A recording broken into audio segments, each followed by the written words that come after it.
It's the KQ Morning Show. 92 KQRS. I'm Steve Gorman. This is the KQ Morning Show. It is Thursday, February the 15th. Hoo-hoo-hoo! Everybody have a good time shoveling out? The blizzard of the century. We've been waiting. I had to shovel once this year. Oh, come on. What's with the grump? Let's go. We finally got the snow. Everyone's all pissing and moaning. Come on.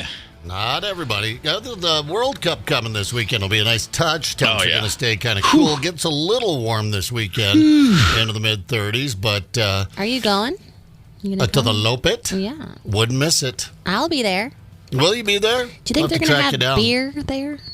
I don't know if they have beer at these World Cup events or not, but there will be beer in my belly. Is it? Is this event taking place in Minnesota? Yeah. Yes. Yeah, there'll be beer. Yeah. I mean, there'll be beer whether they're selling it or not. Yeah, I don't know. I've never been to a World Cup event. I guess I went to one downhiller down in Colorado back in the day, but I was skiing, so well, this there was is the beer first in the one in the U.S., first cross country, yeah.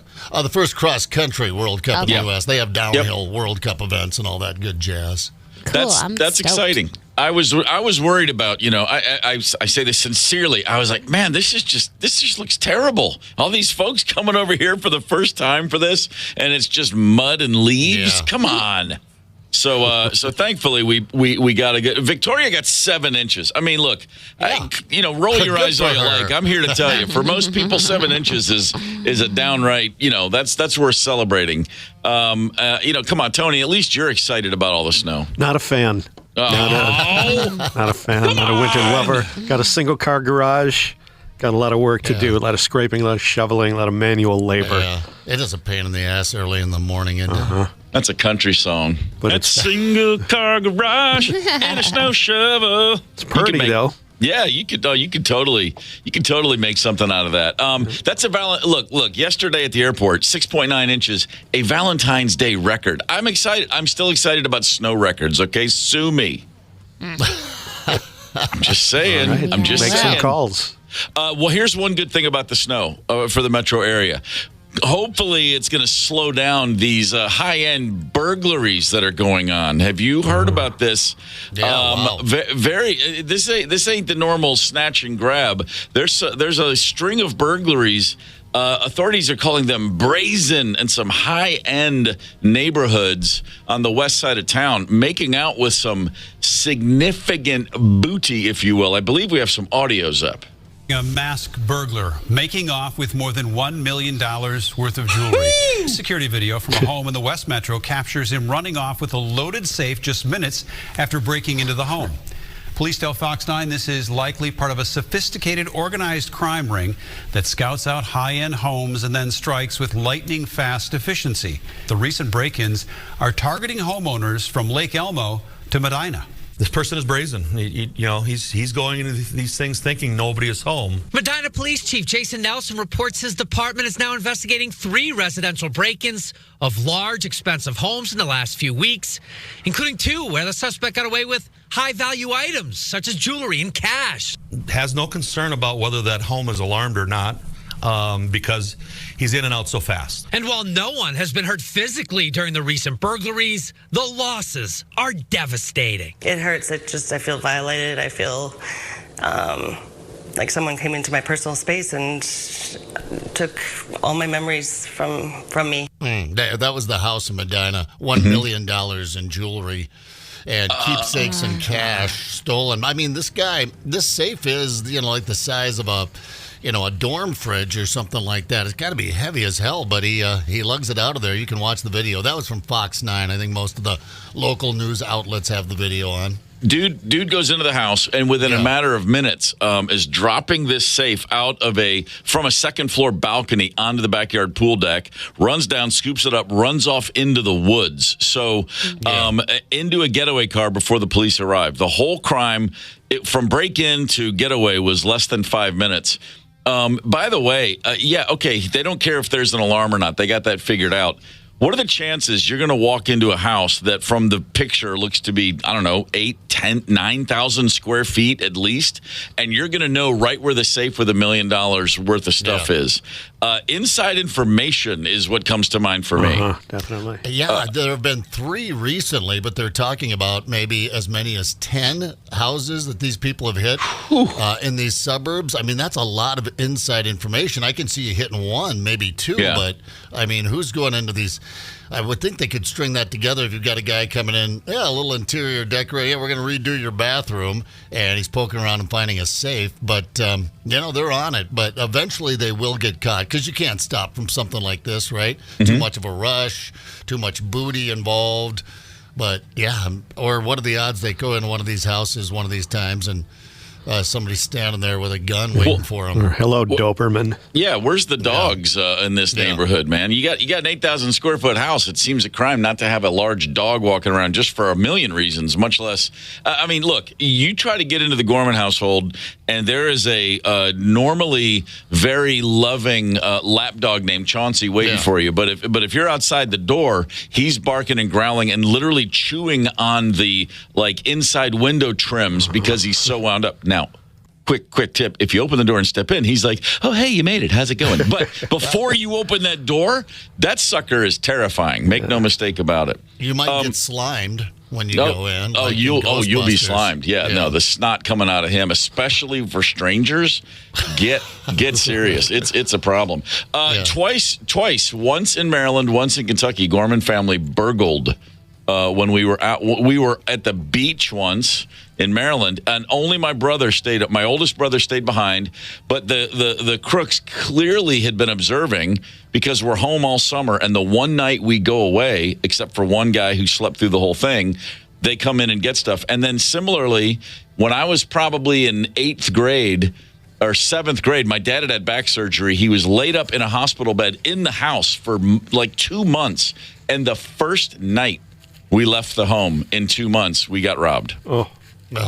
And it was for a 7:00 movie. I mean, it was early evening, So, but that woman said about being violated, or you just feel, that's, my mom, they were like, oh my God, they took the nice silver. I'm 12. I'm like, I don't care. But the idea that somebody was walking through your place, it really is awful. What an awful feeling. So, to your point, Zeb, they'll catch these knuckleheads soon enough. Yeah, they won't be able to stop.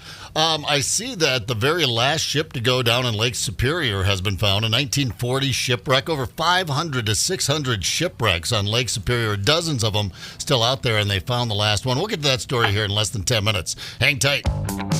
Connect with us on the KQ Talk and Text line, 651-989-ROCK. That's 651-989-ROCK. 92 KQRS. I'm Steve Gorman. This is the KQ Morning Show.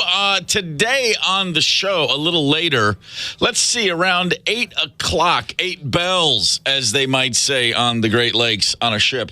8 bells this morning, we're going to be giving away Motley Crue tickets. And heads up, we're going to need a couple of real Motley Crue fans to compete in this one. So, we're not going to make it easy on you. So, Crue heads, pay attention.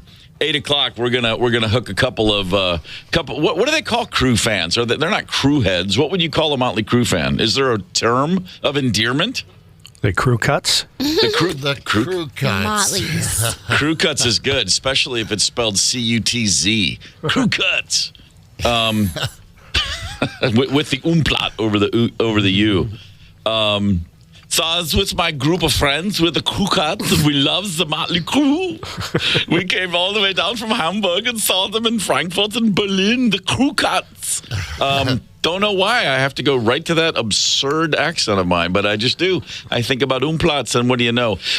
Edmund Fitzgerald, we all know the boat. We all know I should call it a ship. We all know the song. It had a great ring to it, a little bit better than the wreck of the Arlington. You just can't really sing. The wreck of the Arlington. The Great Lakes Shipwreck Historical Society has announced the Arlington a 244-foot bulk carrier has been found, I should say. It's in 650 feet of water.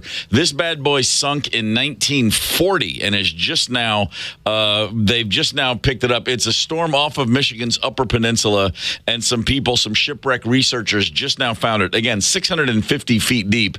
That's down there, man. Yeah. Wow. Left Port Arthur, Ontario in 1940, fully loaded with wheat. It was a ship full of wheat, and it was headed to Owen Sound, Ontario. Captain Frederick Tatybug Burke was at the helm. Tatybug. Tatybug. Well, I mean, I don't even want to know where that comes from. But something tells me that's at sea. That's deep out there in the Great Lakes. Not a woman in sight, and somehow Tatybug makes sense. But anyway, the Arlington and another freighter, the Collingwood, were traveling close to each other. Dense fog and a storm hit. The ship's first mate said, "Hey, we're going to change course. We're going to hug the North Shore. It's going to give us some cover from the wind and waves." And Tatybug said, "No, we're going right back across the open water."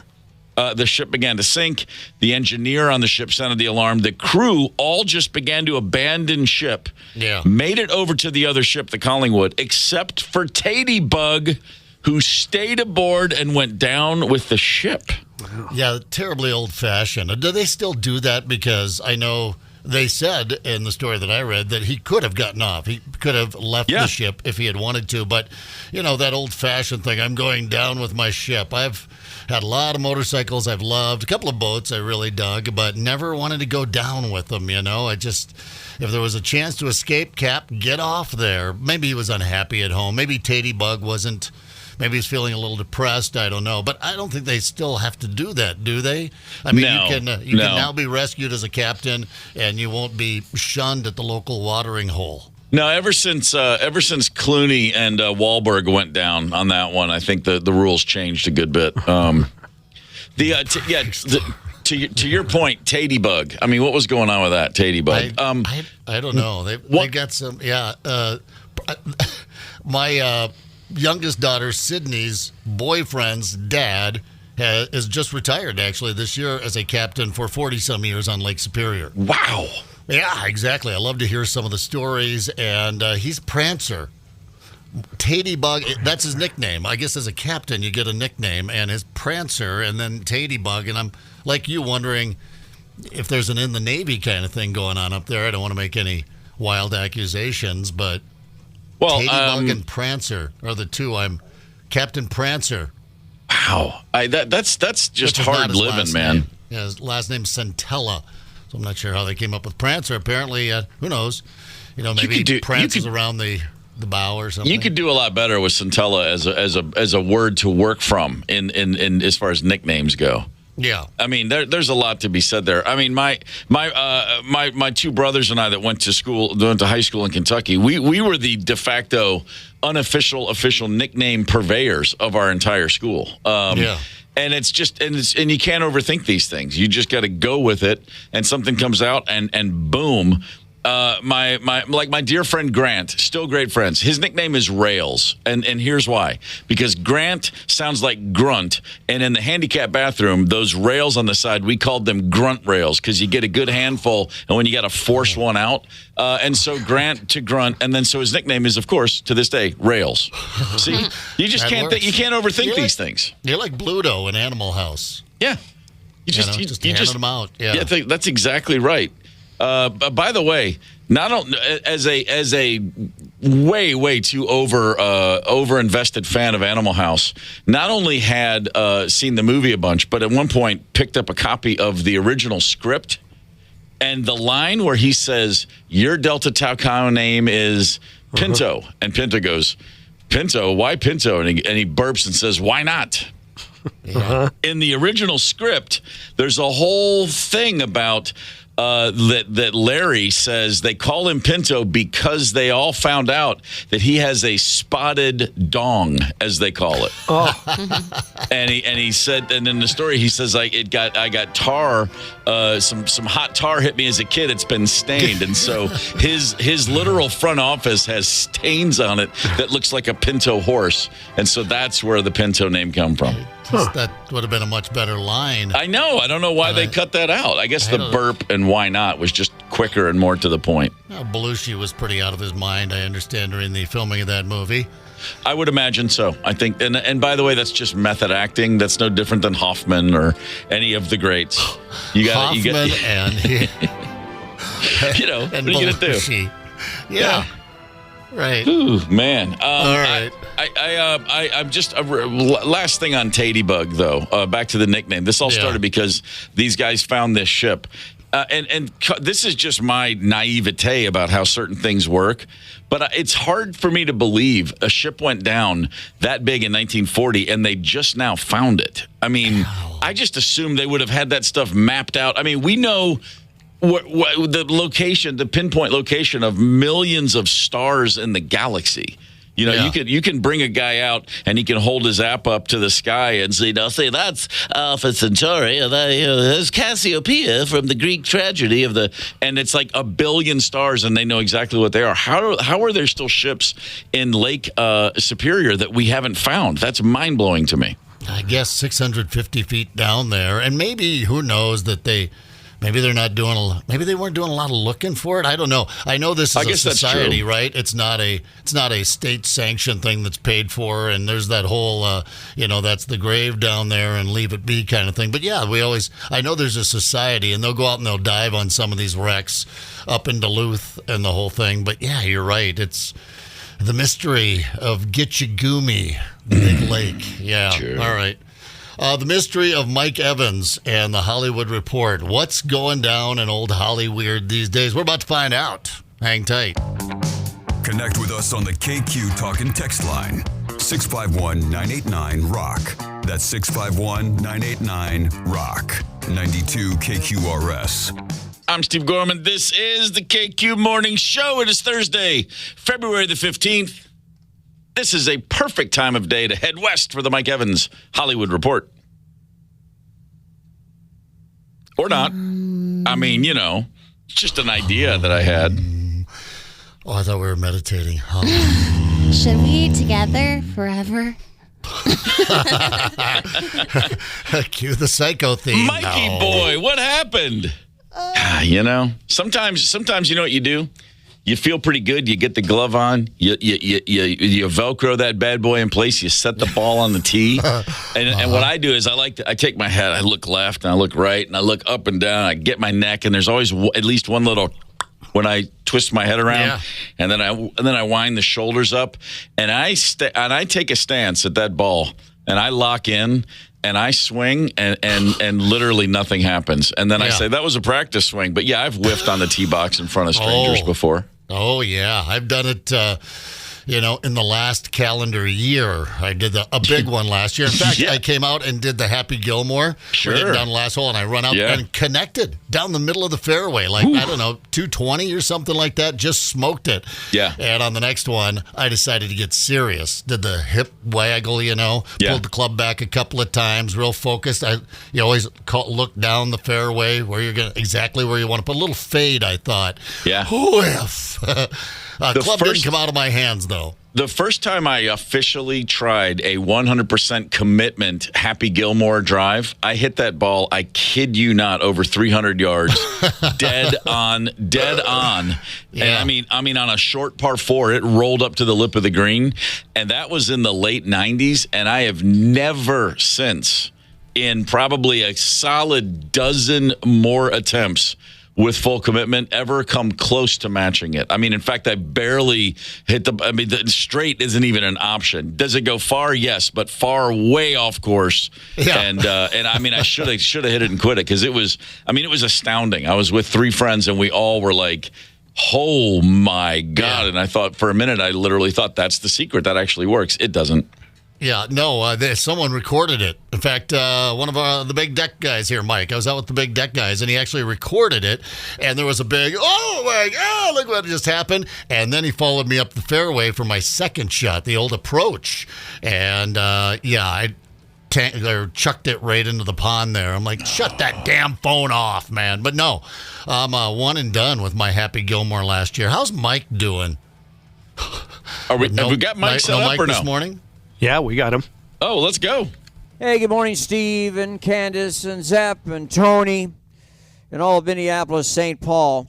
This report brought to you by Marcus Theaters. They are the best theaters in all Minnesota.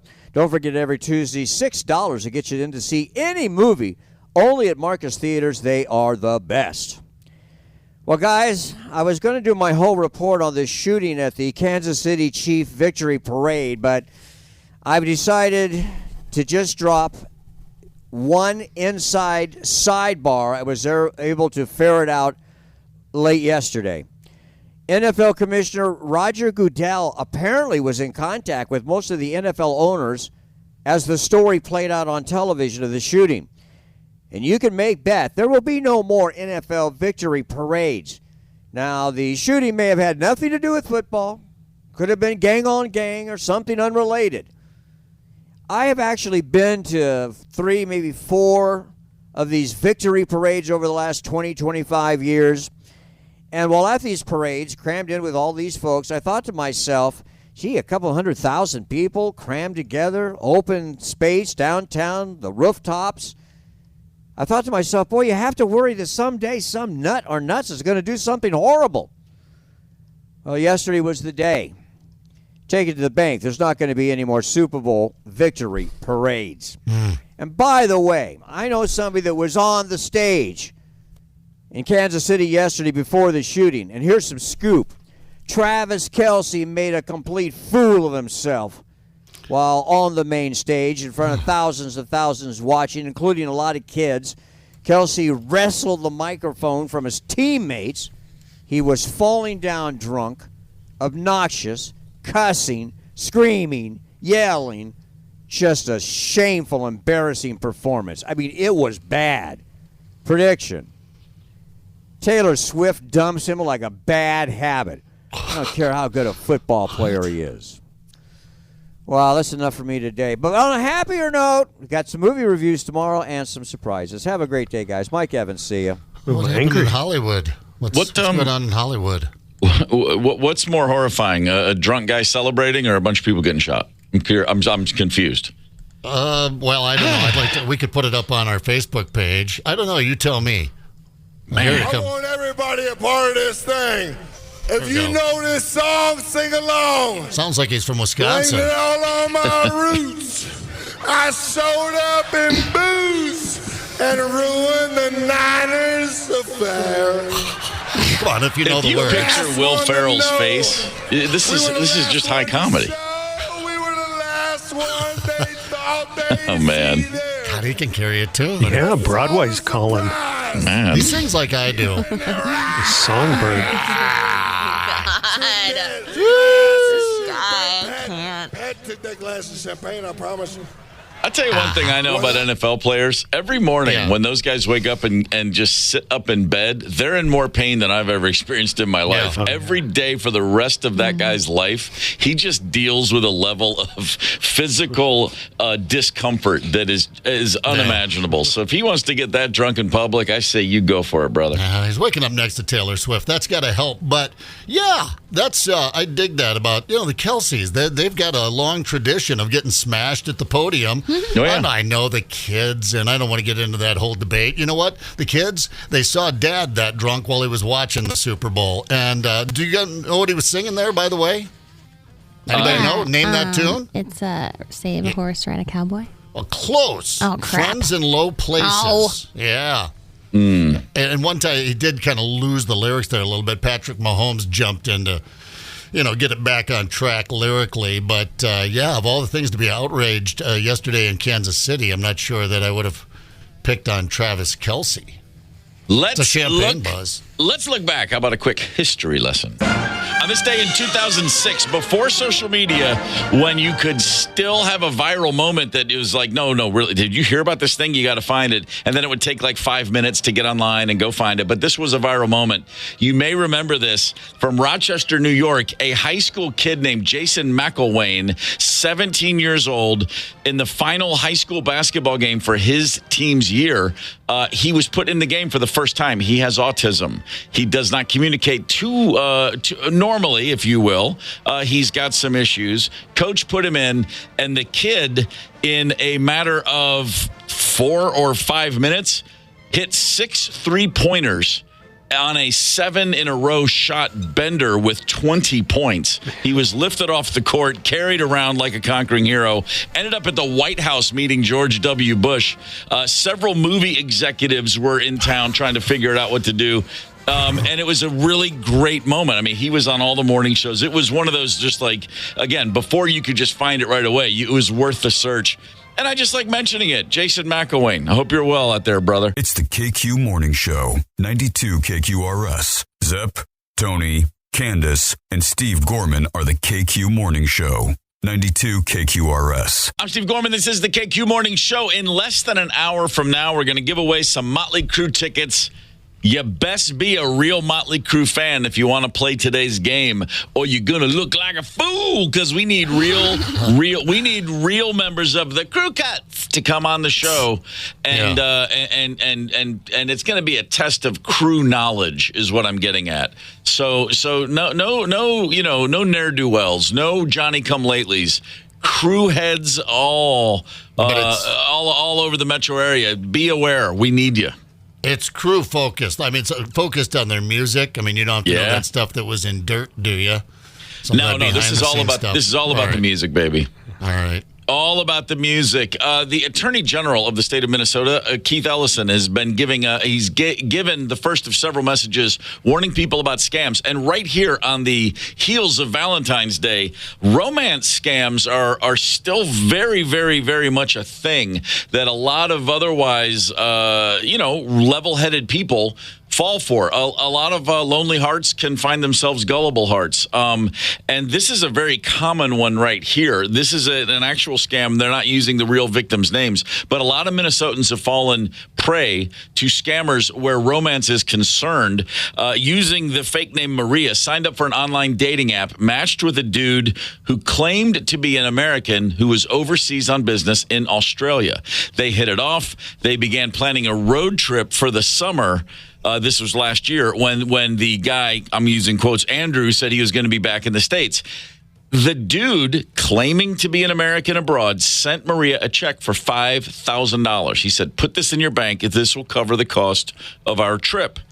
She put the check in the bank, and then almost immediately he said, wait, hold on. I just got laid off from my job. I need you to send me $4,500 back of the $5,000 I sent you. She deposited the check and sent him the money, but then her bank called and said, hey, by the way, that check you sent was bad. She's suddenly out $5,000. Yeah. On top of her losing her money, this guy, of course, never surfaced again online. She never heard from him again.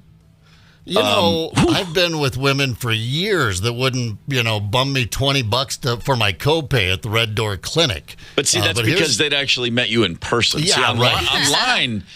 Online, you come across awesome.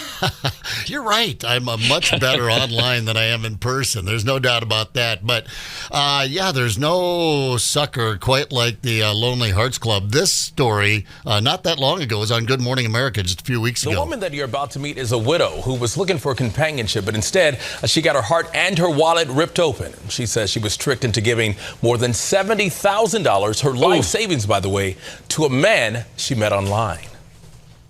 I'm out all that money and I don't think I'll ever get it back. 76-year-old Jennifer Dennis says she met this man on Facebook who went by the name Caleb. Well, I mean, we can get into the particulars, but he claimed to be a doctor and he was working and she fell hard for him. He had pictures and photos and the whole thing, but it was a catfishing scam thing that was going on. But they, estimate that $30 million every year scammed in the United States out of lonely people looking for love on the internet and willing to fork out some dough. And I guess if you're 76, you've got $70,000 in the bank, and you're lonely, you want some companionship, that $70,000, just doesn't seem like a big deal compared to someone who's giving you the attention that, how do you meet someone when you're 76? It's got to be difficult. Mm-hmm. So she got sucked into this one, and it happens over and over again. And you think, what kind of sucker gets scammed?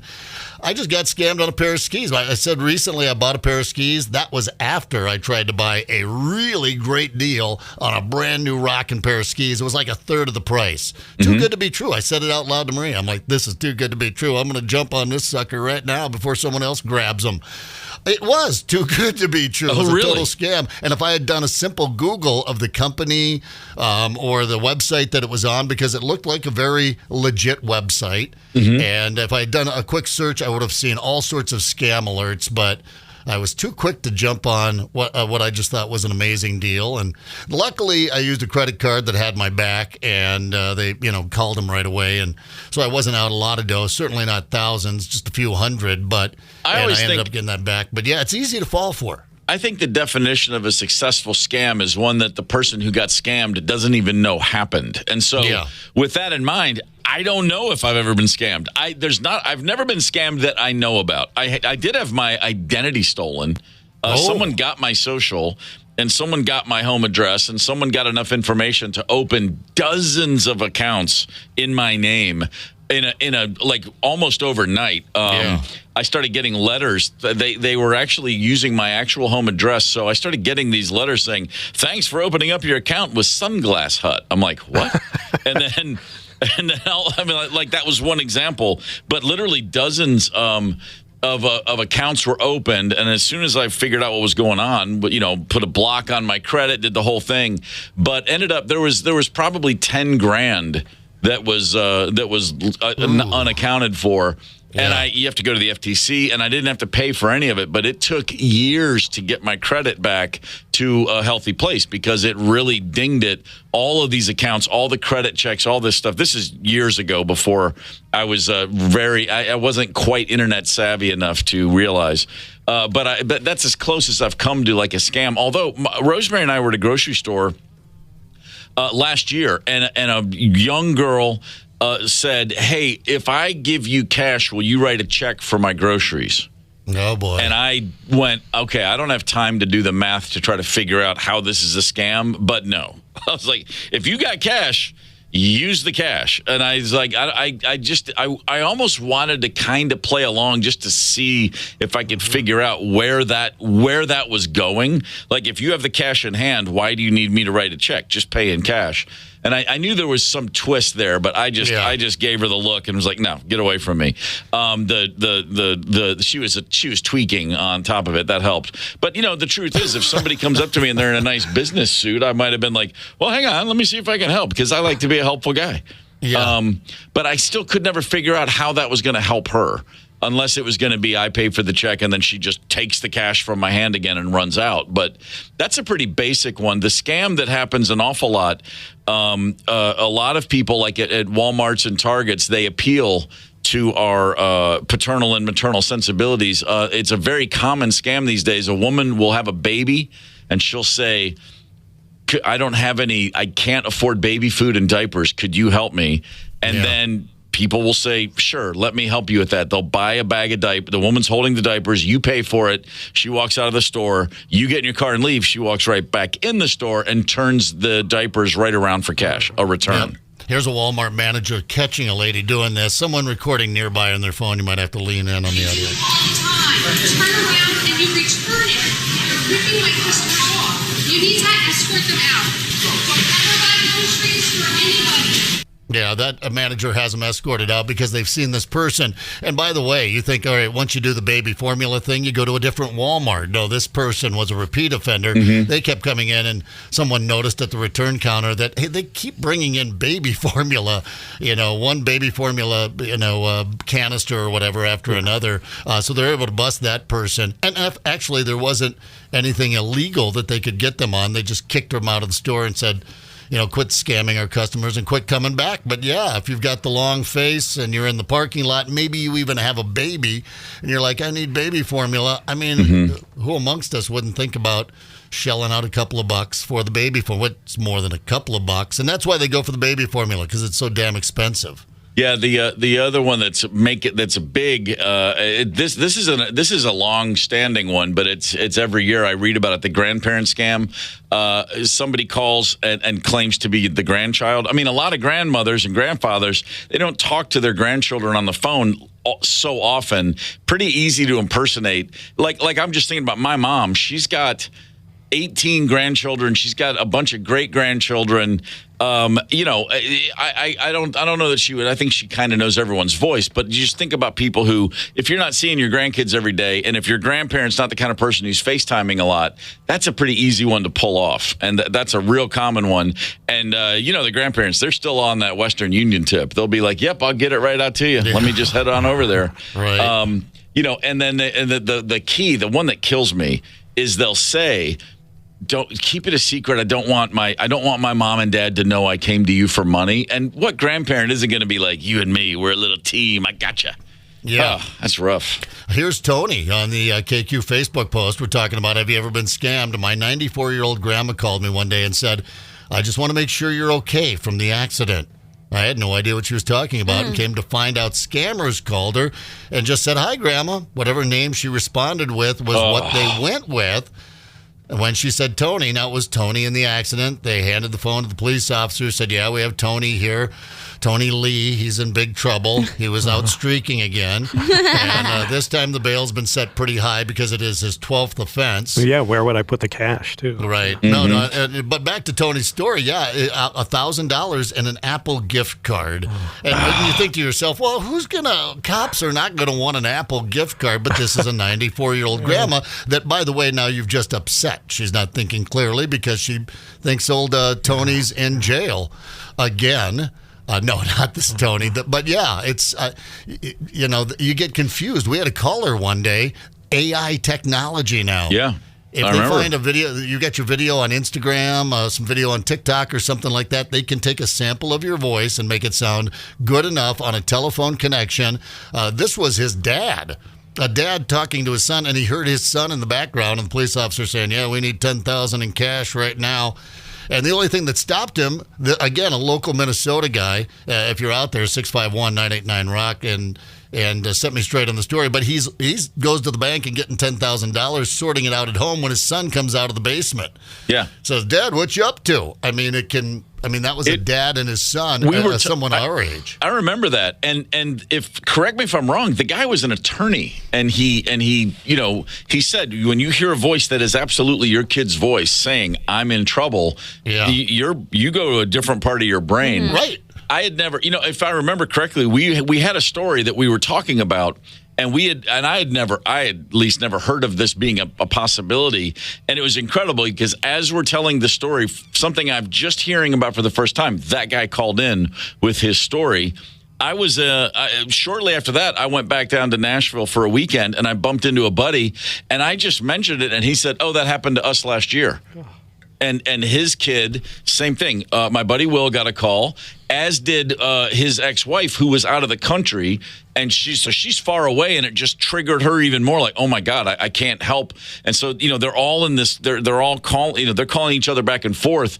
And because she was so far away with a kid in jail who just had a car accident and killed a pregnant woman, that was the same scam that we heard about in Minnesota. The panic level just went through the roof, and they completely fell for it. Until, and Will was trying to figure out what to do, and then it happened to be with someone who said, hang on a second, I read about this. This isn't real. But yeah, it's you mentioned someone's kid, and then you have that kid's voice from AI. Forget it. I know what my kids sound like, and if either one of them called me right now with one of those stories, I would fly. I would just jump out of a window and get there as soon as I could. Yeah, before we move on here, just real quick, this is Jennifer.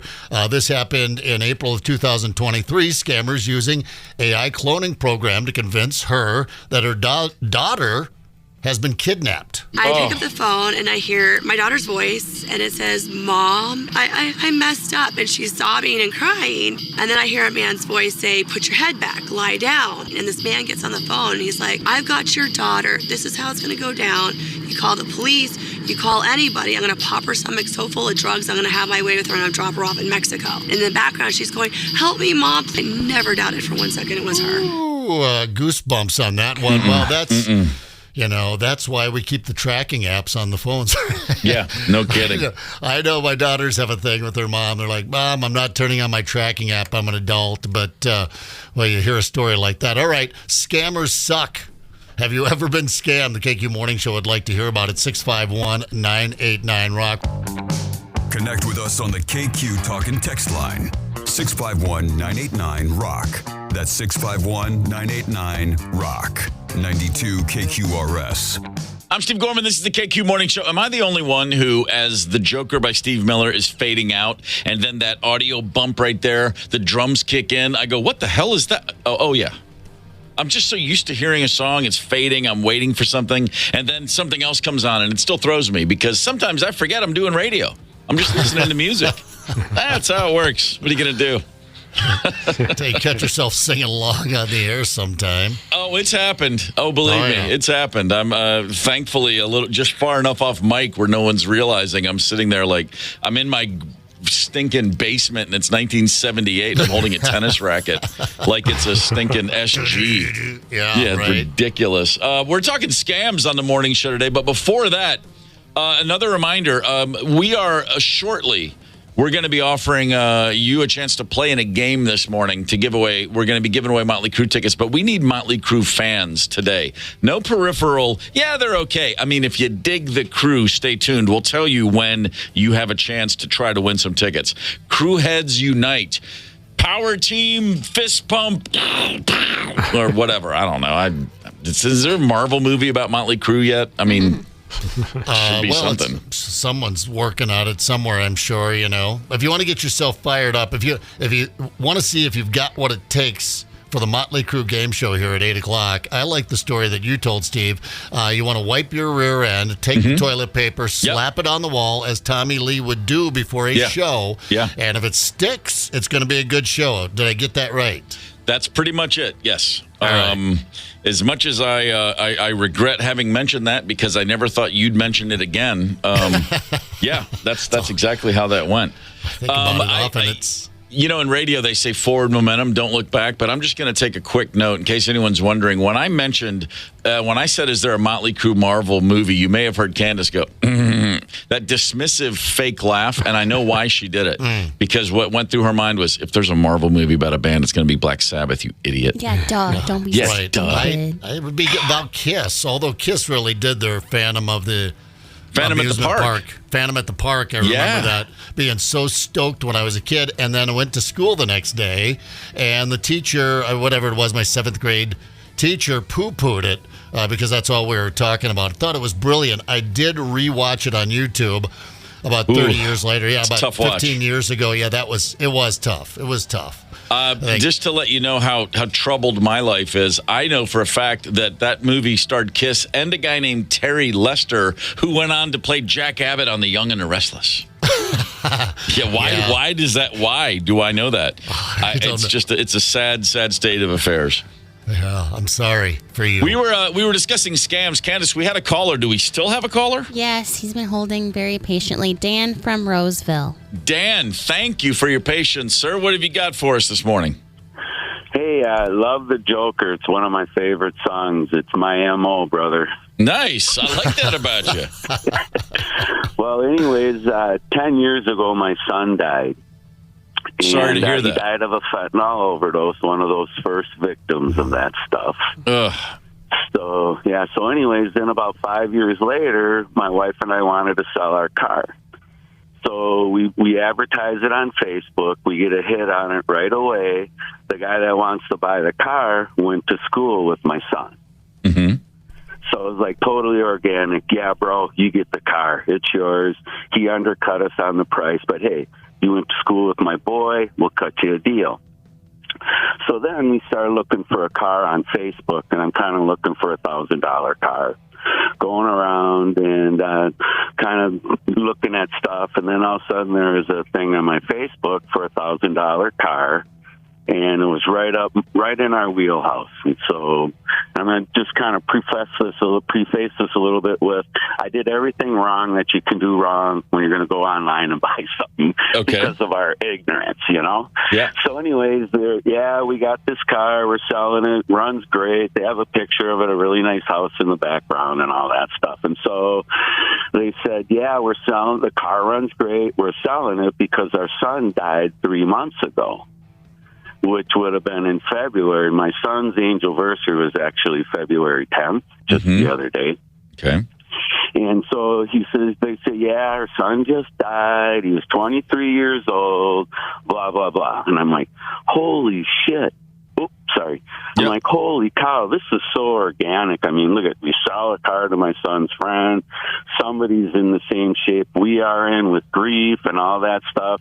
And, we took the hook, line, and sinker all at once, went online, went off of Facebook. Don't ever go off of Facebook if you're going to purchase something from there, And we bought all these cards and all this stuff and sent it to them, sent them the numbers on email, and then next thing you know, we got no money, we got no car, and they literally preyed upon the sympathies of the death of my wife and I and the death of our son. How cold is that? Cold, shameless. I mean, it's there is no depth to which they will sink, clearly. To get this money, were you able to? There was no resolution to it. You were never able to, and there never really is in these things. You don't even know if they were probably weren't even in the United States, probably halfway around the world. Well, actually, we did some research. They're from Philly, and once you send those card numbers on an email to somebody else, they're gone. You can't. Yeah. And there was no recourse. We call the police, and I mean, there is just no recourse other than they have to catch you off guard, right? We talk about the AI. We talked about a story earlier. Hearing your kid in distress on the phone. Your mind goes to a different place, and they have to get you off guard to get your money. You can't have any clear thinking because then you might see through their little scam. That really sucks, man. Dan, that's a tough story. We appreciate you sharing it with us, and please accept our condolences. It's never too late to let you know that we're sorry for your loss. Oh, well, thanks. Hey, I really enjoy the show. Steve, I used to listen to you for years on the weekends and stuff, and I think you're fabulous. I think the synergy with your group is phenomenal, and I try to listen every single day. So good job, guys. Can't thank you enough for that, Dan. That means a lot. Thank you, sir. Have a great day. See you. Bye. Man, that's a tough story to share. Not as hard to share as it is to go through, I'm sure. But I appreciate that call. It's scam stories they're funny when it's on Twitter and the guy gets busted and you think what the audacity and all that. But the truth is that more often than not, it's a story just like the one we heard, which is somebody in a very vulnerable position is being preyed upon, and man, there's no room in hell hot enough for those people. Yeah, right. I mean, that's a super frustrating component to this whole thing. You almost never are able to catch these people. They're just out there somewhere, and they can cover their tracks. The computer stuff. I went to England last year. We talked about that a little bit. Had a kind of a fun opportunity, and all of a sudden I get a text on my phone because I'm on my phone doing what? Googling, hey, where's the best place to get fish and chips in London? And so all that kind of stuff. And all of a sudden one day I just get a text. I'm your diplomatic agent, Mr. So-and-so from the UK, and we had some problems with your visa. Really? And immediately I went into scam mode. I thought, problems with my visa. First of all, I don't have a visa to come over there. I've just got my good old passport. I'm on a vacation. What is this all about? But I decided to respond and just be very careful about it. But they wanted some money to clear up my visa issue so that I could get right off to my vacation. And then you're sitting there going, I don't even know who I report this to. I mean, who do I send this to? The Better Business Bureau. I ended up deleting it, blocking the number, that sort of thing. But I mean, they got into my phone because I was Googling that I was, places to go to in England. So, I've seen travel alerts where it'll say, like, for a lot of Americans, they say if you go to Russia, if you go to Moscow, don't bring your phone. Yeah. Like, literally straight up, buy a burner phone. Like, if you need a phone, get one that has no stored information and that you will only use for that trip to do your Google searching and stuff. Because if you have a phone with any personal information, someone's going to hack that bad boy. Right. And then whatever you do, don't go to Russia. Well, there's that too. Well, there was the one I just heard on the news last week that President Biden was calling up, how you get the little campaign donation things. He was calling up people and leaving a voicemail, and they played it. And it sounded exactly like President Biden in the Vermont primary saying, "Hey, don't waste your vote. Save it for the big election." Right? Oh, come on. It was. That's what it said. But and then that was the robocall that they made illegal nationally as part of a piece of national legislation. But it's just getting fancier and they're getting trickier, man. You just have to be skeptical, about any time that there's a money transaction involved. Mm-hmm. Here's a scam for you that, wait, hold on. I'm reading the fine print. Oh, no, this isn't a scam. I would have sworn it was. Two high school students from Colorado just became the first college athletes to get scholarships to play D1, that's Division I, wait for it, cornhole. Believe that. You mean bags? Yeah. Bags. Yeah, bags. Cornhole. Yeah, the first time anyone said, "Do you want to play cornhole?" I almost slapped him across the face with my gloves. I had a case of the vapors. I was like, "Wow, that's an assertive way to hit on another man." This is absolutely true. Two dudes. Their names are, and this is the greatest thing ever, Gavin and Jackson. And Jackson is spelled Jackson, just in case you didn't get the S. Jackson. Jackson and Gavin, Thunder Ridge High School near Denver. I guess that's one of the state or one of the one of the country's greatest cornhole traditions. Thunder Ridge High School, home of the fighting cornholers. I mean, what in the world? Well, you think you're shocked. Here they are. I'm shocked. I mean, as everybody is, it's crazy. It's groundbreaking. It's new. It's making history. I never could have thought that me playing just a fun side hustle would lead to college or going to a national level and playing. This is something that is now going to give kids an opportunity to get scholarships, potential full rides eventually. And there are so many kids that want to make this their career, and I think this is the gateway to make that happen. There are people out there that sound sexy, Candace. Yeah, I mean, if you can get it in the hole, I mean, that's just... Hey, now. Start. These are D1 players, Candace. They're going. You know where they're putting the bag. Life is all about timing. Because I'll tell you right now, in the mid '80s, I was on a track for a JARTS scholarship. And then that kid in California, gets a brain injury because her brother didn't have proper training with his lawn darts. But I was looking at some of the big schools. I was at University of Kentucky, Louisville, Indiana was taking a look. My lawn dart game was just off the hook. Wow. Seriously, these guys, by the way, won the high school championship, the first ever, in 2021, and then again a year later. National Signing Day last week. In case you're wondering, where are they playing Division I cornhole? At Winthrop University in South Carolina. Is that a high-tone place? You would think it's in Rock Hill, which is right there by the North Carolina border. I know that's like where it's right there near Charlotte. The Winthrop University says it's a public, comprehensive university offering bachelor's, master's, and specialist degrees, both on campus and online programs. If you are a bag man or a bag woman, if you love bags, if you're a drunk stoner, please apply. That's on the front page. That's crazy to me. That is D1 full ride scholarships, and you just heard either it was Jackson or Gavin there saying there's a lot of people that want to make this their career. I know a lot of baggers out at Doherty's in Prior Lake that have made sort of a weekend career of it. Who knew that? Yeah, I remember when we were growing up. Right away, we're out. I mean, I don't know. You're a tall guy.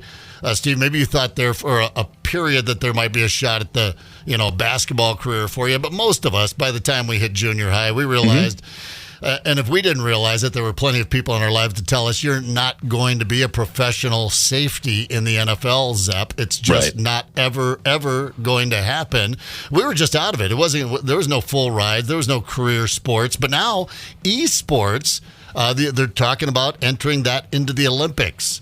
Not actually getting on. Oh, for God's sakes. Getting on the track or throwing the shot put, but playing a video game of getting on. These esport guys, there's a kid that makes $50,000 a month, and you thought sitting in the basement playing video games all day long was a loser effort? How about the people that pay money to watch the kid in the basement play the video game? That's what he does. They just subscribe to watching him. He's such a marvel at these games. Play the game, and he makes $50K a month, and he's in high school. He's like, yeah, my mom takes care of all the money. I just play the games. Yeah. Wow. Watch right here. Watch the left thumb. Wait for it. There it is. Oh. Right? My God. I know, man. What the hell is wrong with people? Cornhole scholarships, D1. I just, it is interesting because obviously if it's a D1 sport, they will not allow you to drink beer while playing. But what is cornhole without beer after about 6 minutes? It's like when the drugs run out at a Grateful Dead show. It's like, it's the old Keith Richards line. What did Deadhead say when the drugs run out? God, this band sucks. Yeah, I can't. I'm way better also after a couple drinks. Of course. I Oh, yeah. stay sober. Yeah, it's like shooting pool. I saw a report once, and this still blows my mind. Apparently, there was a bowling alley, and somebody was bowling sober, and I was like, wait, what? That was the weirdest thing I've ever seen in my life. Get out of here. You're making people uncomfortable. Yeah, you've exactly. got to stay. Two beers and a shot, and I was Minnesota Fats at the pool table. Three beers or 2 beers and 2 shots, and it was almost game over. But or just getting started, I'd miss cue. But if I had those 2 beers and a shot, that was the sweet spot right there. I was able to shoot pool. My wife and I actually, early days in the what you would call the Froggy Goes a Courtin' days, we shot a lot of pool in the late 80s together. Great pool hall right in our neighborhood. Nice. And I could, and I wouldn't do shots. I would just drink beer. But yeah, a couple beers in, and then I could have a good long run where I continued to drink, and my game got better and better and better. Completely dependent upon the music being played on the jukebox. Oh, all right. There's a rhythm to it. Well, you're a musician. That makes sense. Yeah. I mean, there were, if I was just really happy with the musical selections, I just shot better pool. And then in the middle of, you'd be in the middle of a run where you'd go from the Rain song into some Allman Brothers and then like something, and you're just like in a pool hall where people are still smoking and I'm drinking and it feels good. And then somebody like in the middle of that puts on a song by like The Cars, which is a fine song, but that's not pool hall music. And it's like, oh, for the love of God! And then my game just goes right into the right into the corner pocket. I think, I think if you were kicking my ass, I'd go over and drop a buck in for Bobby McFerrin's "Don't Worry, Be Happy." Oh, that's when you break a stick. Yeah, over my head. It's the KQ Morning Show, 92 KQRS. Zep, Tony, Candace, and Steve Gorman are the KQ Morning Show. 92 KQRS. I'm Steve Gorman. This is the KQ Morning Show. Where were we? Where were we? You get the Guns N' Roses going, and I get all excited. And then next thing you know, I'm like, wait a minute. What the hell were we talking about? I know what we were talking about. We were talking about, you know what? I dropped this out. I'm just going to get it out of the way. Just bear with me. You mentioned something about darts. You throw a good dart, you get a couple beers in and a shot. Billiards and darts, the two things there's a window for. You know what I mean? Like we've all been there. The window's open and the breeze is coming off the coast and you feel alive. And then the window shuts and suddenly your arms and hands don't work anymore. And someone finally says, "Stop throwing up. We have to go home now." We've all been there in the pool hall. And I had a darts moment I've never been a darts guy. Well, that's not true. I'm sorry. I've had little tiny moments in my life when I really got into darts. But it never lasts. Like I get to where I've never been good at it, but I'm just not bad at it. You know what I mean? Like I know what I'm doing and I can kind of compete a little bit and then it goes away. And so anyway, I can't remember the last time I legitimately threw a dart at a board thinking I might even actually do what I'm trying to do. But there was a time in my life, coincidentally, a time when I was on tour with a Welsh band where I was throwing a lot of darts because they're Welsh and, that's add 2 + 2. A lot of darts, a lot of pints, a lot of darts.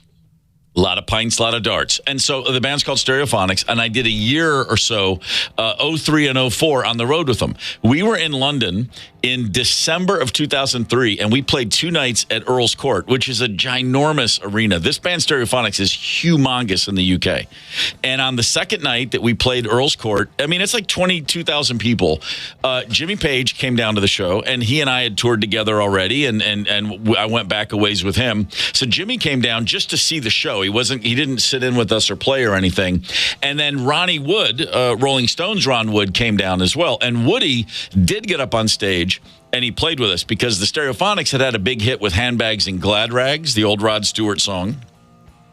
And that's an old song that Woody had played on the original recording. So he was going to jump up on stage and play with us that night. So there's I'm dropping some big ones. I got a Stone. I've got a guy from the Faces of the Rolling Stones, and I got Led Zeppelin in the house. And we're all in the dressing room before the show, and we're having a laugh, and we're having a drink, and it's just all good. Like, man, this is great. And I'm thinking, how cool is this? I'm with my friends, this great band that they asked me to fill in for a little while, and we're having fun. And then Jimmy's here, and Woody's here, and we've all had, we've all hung out in the past and we're laughing about some previous, funny moments. And it's just one of those nights. Then we go out and play the show and it's incredible. And the place is going nuts.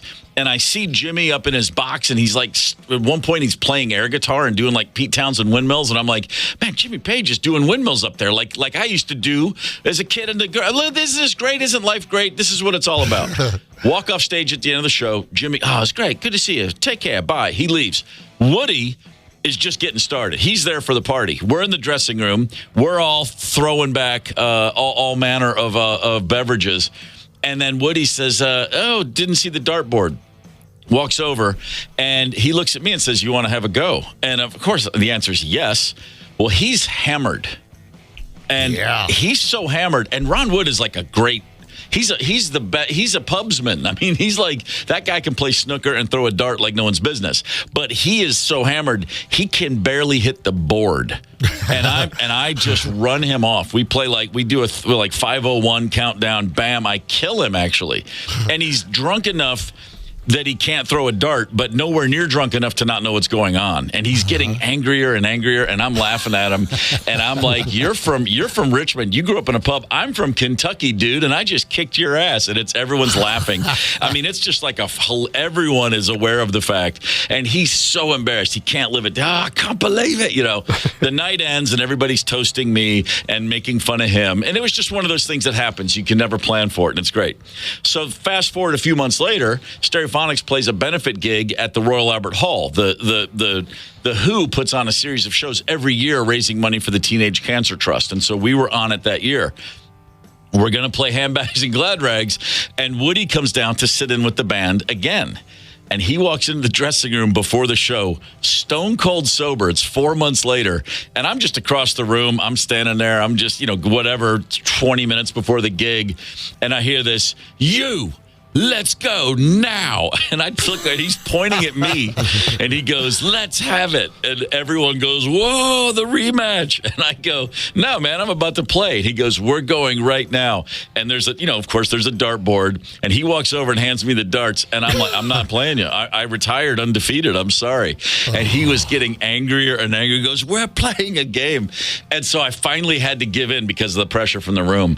And oh my God, he just ran the board. It was like, thum, thum, thum. And then I'd get like one and then miss two, and then he'd go thum, thum, thum. I mean, it was the fastest game of darts ever thrown, I think, in British history. And then he was like, we're even. We're doing one more after the gig. And then I refused. I absolutely refused after that. I was like, no, we're 1-1. That's it. We're done. We're done here. The man literally, it chapped his ass for 4 months that a dumbass American from Kentucky beat him in darts. And the truth is, I didn't beat him. He beat himself. I mean, that's just what it was. Right. Well, I mean, I just love the idea of Ronnie Wood in that 4-month span, sitting in a studio and going, Ronnie, everything all right, man? You seem a little off today. You're not hitting the notes. You're not hitting the chords. Damn Yank came in and beat me at dots. And then he would go home every night, with dartboards all over the house, just playing darts and ignoring his, 40 years younger girlfriend, and until he got. So you never had the rubber match? No, that was it. That was it. Well, yeah, it goes without saying. He would have smoked you again.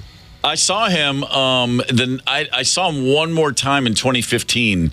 The Stones were in Nashville, and their saxophone player Bobby Keys was a dear friend of mine, and he had passed away. And so the night before the Stones played Nashville, there was a big gig at a club in town where Bobby. I had been playing in a band with Bobby Keys, like just for local stuff. Saxophone players. The Stones would come off tour. Bobby Keys would lose his lungs. You know what I mean? Like you don't play every day. And so in order to combat that, to keep him playing, we put a band together where we would just get up and just play all the songs he's played on, Brown Sugar and Bitch and, John Lennon, whatever gets you through the night. It was just an amazing set list. And so Bobby passed away at the end of 14. Summer of 15, the Stones come to Nashville. And the night before their gig, we had a big Bobby Keys celebration night at a club in town. And the Bobby Keys band and everybody in town sat in. And all of the Stones were in attendance. They came down to be a part of it. And I saw Woody at that gig. And I walked into the dressing room, and it was funny because he gave me a look. Like we had toured. He knew me as being in the Black Crowes, and then he knew me as being in Stereophonics. And then 10 years after that, he's looking at me across the room, and the whole time I could see he was like, I don't know why I don't like that guy, but I know I don't like him. He just had that look on his face. And I went over and just said, hey, man, it's good to see you, Steve. He's like, yeah. And I could tell he couldn't quite put his finger on it. But when you have those drunken moments, the only thing you remember is, I don't know what happened, but that guy bugs me. It was one of those. I could relate very well because I've got a bunch of those too. I get that look a lot. So you know exactly what it feels like to be on the getting that gaze from across the room. Brian Zepp? No, I'm not Brian Zepp. I'm Tony Lee. Oh, Tony Lee, I love you. Well, there. Oh, yeah. But if I see Zepp, I'll kick his ass for you. He's got it coming. That Ronnie Wood is a good egg. And speaking of good British eggs, that, my friends, is a segue. A recent study by the British Egg Industry Council. The BEIC. Hello, I'm Steve. I'm from the British Egg Industry Council. The British Egg Industry Council says how you like your eggs can reveal an awful lot, a surprising amount about your personality. And they focused on over 1,000 people, and they found some very specific and significant consistencies in this study. For example, if you prefer a hard-boiled egg, you are more likely to be disorganized and more likely to be divorced at some point in your life. Well, that's because your farts stink. Yeah. Is that what it is? Smell like hard-boiled eggs. Okay. Yeah, that could have something to do with it. I don't know, but hard-boiled eggs. I like a hard-boiled egg. I never get around to it very often. I don't like making them. There's that egg timer thing, and I don't.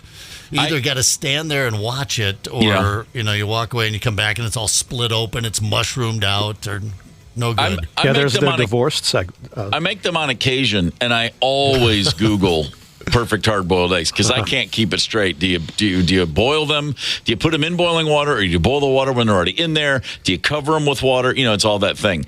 The more likely to get divorced, to your point, Tony, that's the one that throws me because, and by the way, a hard-boiled egg to me is something you have every now and again. It never occurred to me somebody would prefer, of all the egg choices. Yeah.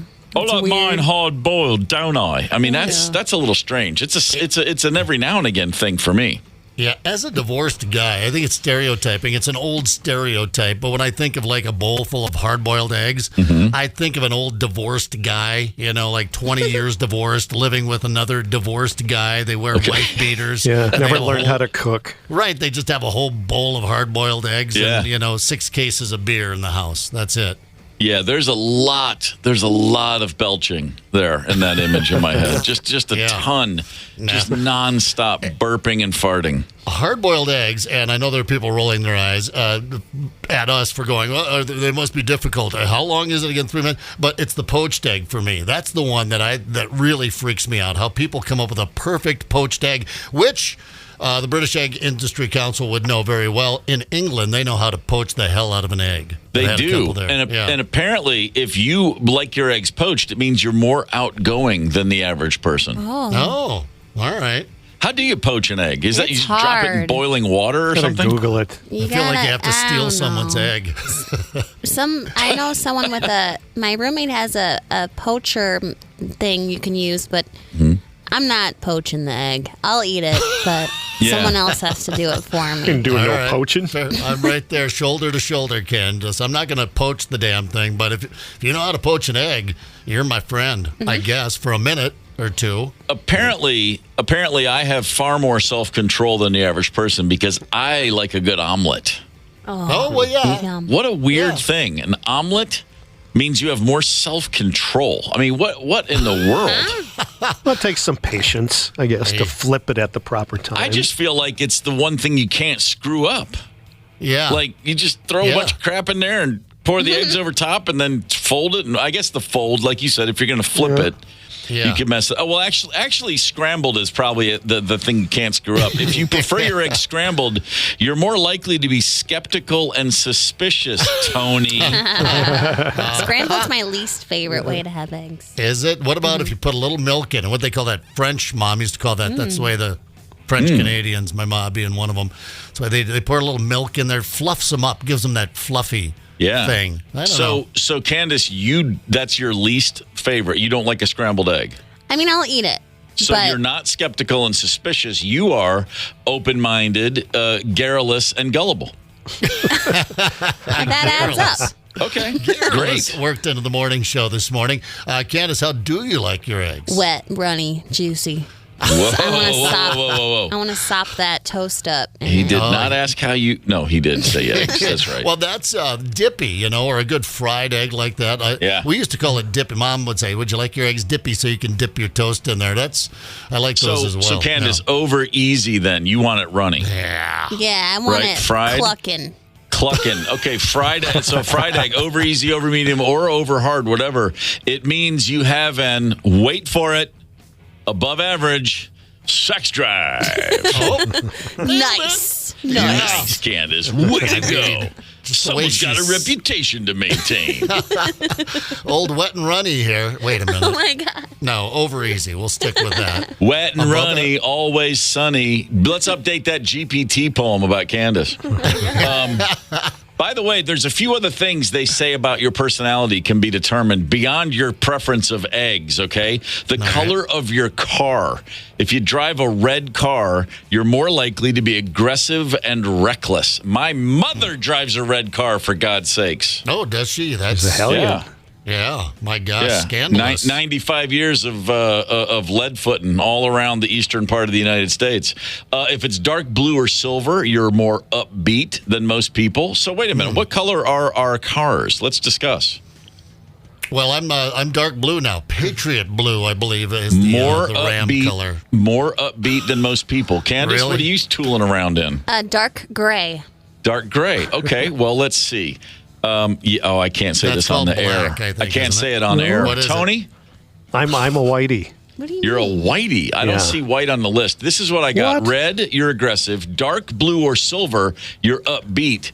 If it's black... My other's black, so... You're lacking in self-confidence. That's not no. This is a man I've heard that before. For crying out loud. No, there was for years before we moved to Minnesota, there were 4 Gorman cars.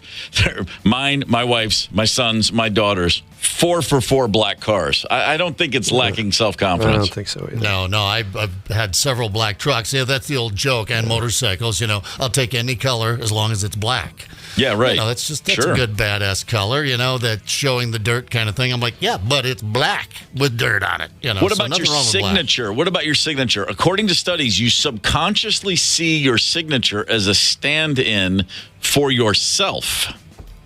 So if it's larger than average, you have high self-esteem. If you have a tiny signature, it apparently means the opposite. My signature, it depends on the space. If it's on a check, you've got a limited amount of space right there. Yeah. If it's on a line, on a document, my signature fits it's a goldfish. It depends on the size of the bowl. Yeah, right, like a credit card.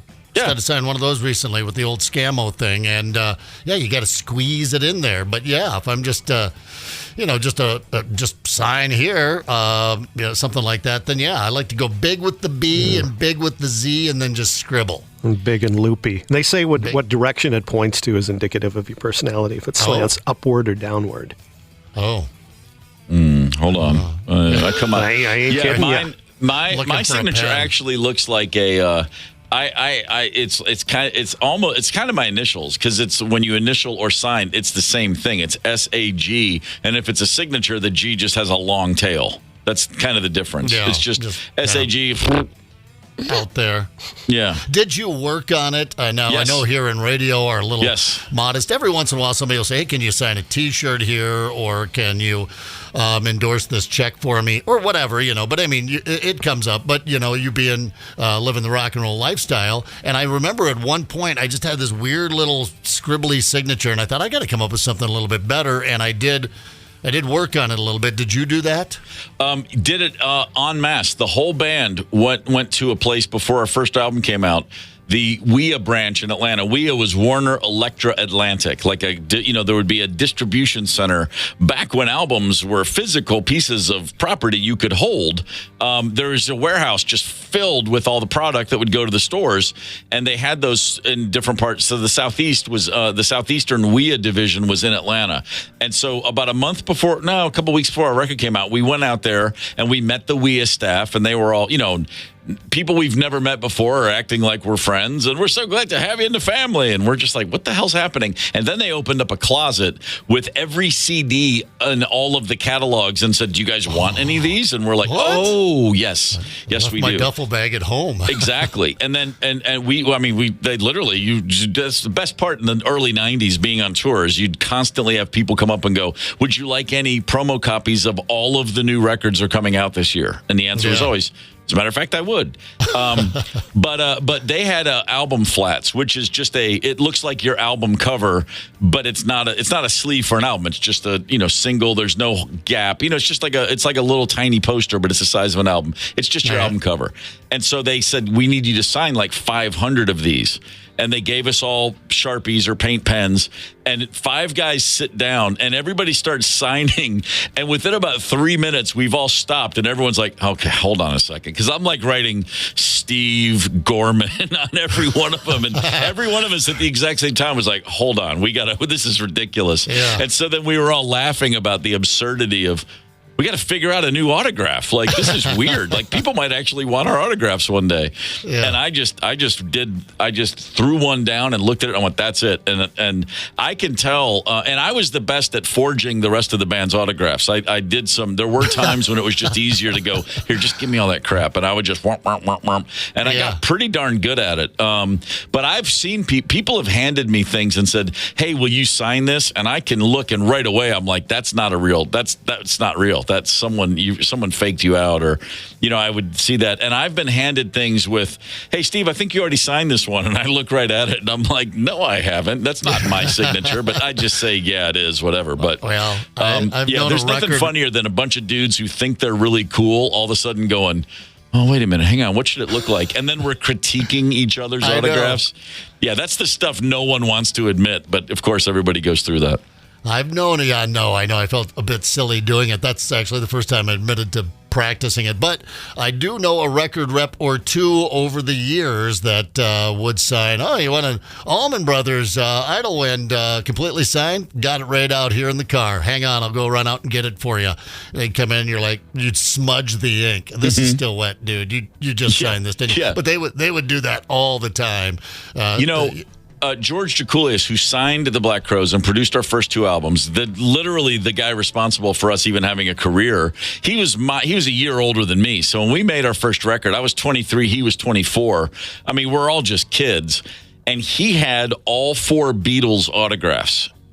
And I said, no way. He goes, yeah, I got all four of them. And I go, well, how did you get? And I said, wait a minute. And he had met Paul, Ringo, and George just in the business, like he had been around them and gotten them signed stuff. And I was like, well, so what did you have to? I guess you bought John Lennon's autograph, because when John Lennon died, George was 16, and I'm like, you weren't hanging out. He goes, no, I got his autograph myself when I was 10 or so.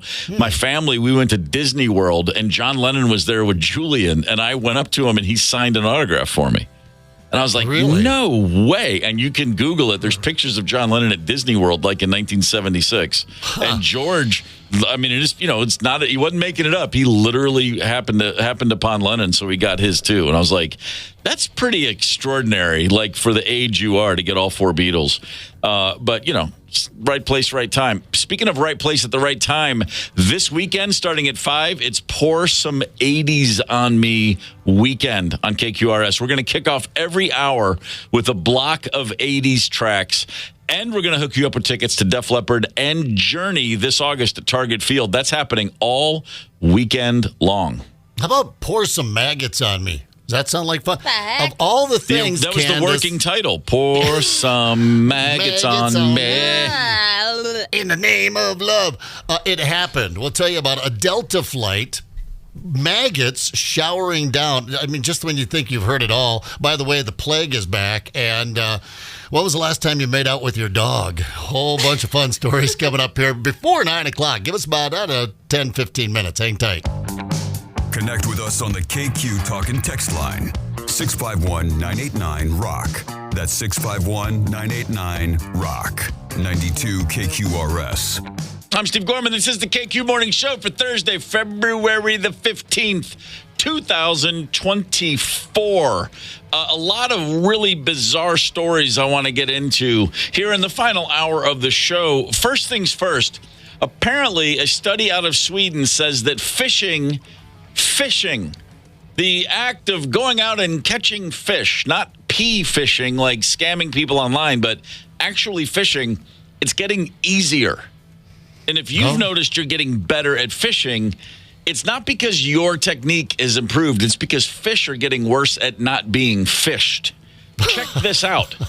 Fish are crazier than ever. They're going off alone, making riskier decisions, and generally making themselves more prone to predators and other fishermen. And why? I don't know. Antidepressants. Traces of anti-anxiety and anti-insomnia drugs are creeping into the water because sewage systems don't do a good enough job of filtering them out. And researchers say, and this is a quote, it's turning fish into greedy, risk-taking loners. Like some teenagers I know. Yeah, I was like, well, we take it to not be greedy, risk-taking loners. Yeah. Fish take it, they drink, it gets in their water, and that's what it turns them into. So, that's an interesting thing. And this is something else. So that's a study out of Sweden, right?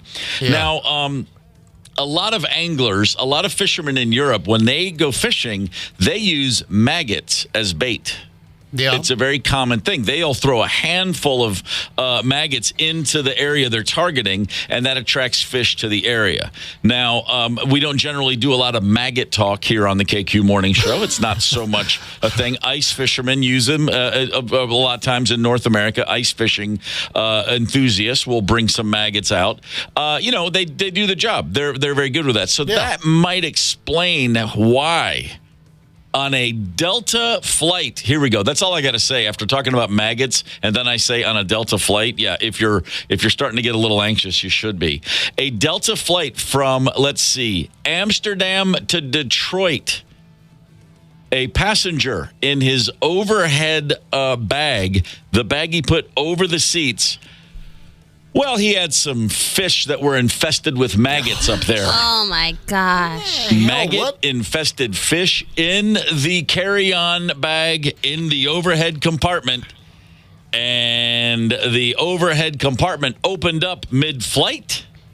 And the fish and the maggots fell right onto other passengers. What in the... He didn't even secure his fish properly inside his bag. It's got the maggots. So when you packed it, it was already, presumably this flight to Amsterdam, to Detroit, you weren't on a 3-month journey. This wasn't a cruise ship, for crying out loud. No. So when you secured your fish in your bag that you were taking to another country, it was already rotten as hell. It had maggots in it. Yeah. And they... This almost seems choreographed. It's almost too unbelievable. And by the way, this isn't like right after takeoff. This is 2 hours into the 8-hour flight. When you're 2 hours into an 8-hour flight, in case you're wondering, and a bunch of maggots fall on a bunch of passengers' heads, you don't continue the flight to Detroit. You turn around and head back to Amsterdam.